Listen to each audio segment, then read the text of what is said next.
Hello traders and Market Club members everywhere. Adam Houston here, coming to you from the digital studios of Market Club. Well, it's Friday the 13th. For those of you who are superstitious, well, you'll have to go with your own feelings on that one. But the reality is we're going to be looking at three stocks today. The first stock is Wells Fargo, symbol WFC. You can see that right here and also right here.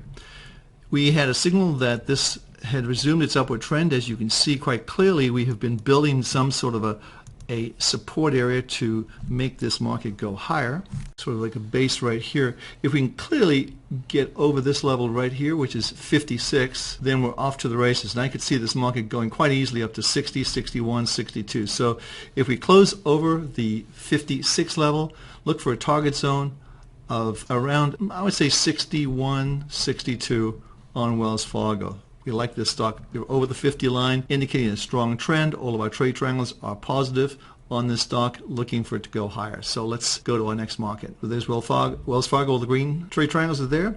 Men's Wearhouse, this next stock, is also all green, very strong trend. And you can see quite clearly we made a new high here.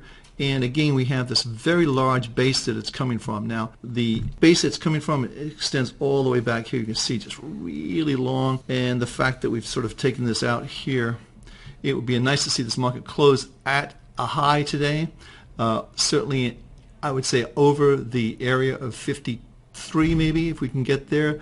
I think we'd see a very strong move in this stock. Again, we'd be looking for a move potentially up to the 60, 61 level again in this stock. 61, 62 target zone in Men's Wearhouse. Here's the symbol MW, and it's traded on the New York Stock Exchange, and it's Men's Wearhouse. So let's go on to our next stock. Next stock that we found was Radian, RDN. These are all these stocks, these last three stocks, all gave signals yesterday, weekly signals that they're going higher. So again, this is not quite as clear, but you're certainly above the 50 line, indicating a strong upward trend, and you sort of been meandering sideways, but eventually this market, it would appear as though it wants to move higher. As you can see, it's been very, very flat for a long, long time. This is going back to 2007, but if we just scope it in for the last 6 months, it appears, well, let's take a little one-year look. You can see it's had the move up, sort of moving sideways, kind of like this, but on a bigger platform, but it looks like it may have one more push up to higher levels. So let's see how that plays out. But again, we're above the 50 line, which is a good sign.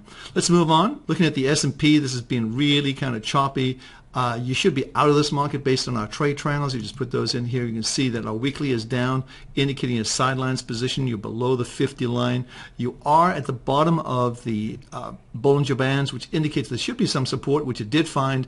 And I think we may be choppier for a little bit here in this market, so be careful there. This is the Dow. Again, the Dow is pretty much the same picture. We've got the weekly trade triangle in there below the 50 line, indicating a sidelines position in this market. NASDAQ composite, again, situation will touch the support line, and we are sort of just hovering at the 50 line. This is still a sidelines position based on our trade triangles, but it looks, out of all the indices, this one looks the best. So let's move on. This is the dollar. As you can see, it's just been absolutely relentless against the euro, and we've actually caught a huge move in there. We've been short originally from 135. It's 105. Last weekly signal is 122. Last daily signal is 113. Huge profits in this particular market for the World Cup portfolio. Let's scope this in on the gold. Even though all our trade triangles are in a red mode, indicating a trend is down, which it clearly is, but you want to look at where we were before in November and December, right around this 1140 area, which should provide some support. We're very oversold, very similar to where we were here. I would be very careful about shorting this market right at this point in time unless we see a convincing close under the 1140 area. Crude oil is just sort of going sideways. It hasn't developed a trend either up or down. You can see if we get closer in, let's just go for a 6-month trial, and you can see that we have a sort of really a big sideways box right here in this market. I would say support is going to come in around this area right here. So we're very close to it, but we are closing pretty badly on a Friday. Not a 52-week low, but pretty badly. So let's take a look at, okay, so we clicked on, we've selected 52-week highs. We're going to view as equity bar charts, last price greater than $20, and average daily volume greater than 2 million. So we want the volume to be high so you don't get the thinly traded stocks that just pop up and can trap you. So let's look at just U.S. exchanges. Of course, if you're in Canada or Australia, you can look at those exchanges only. So we've gone 260. Let's scan and see what we come up with. 24. So we've eliminated almost 230, over 230 stocks that didn't meet our criteria. So here's some stocks right up front. NXP Semiconductor looks good. Over 100, strong upward trend. Freescale Semiconductor, new highs, looks great. Salon Cosmetics looks great there too. Dollar Tree Stores looks fantastic for the weekend.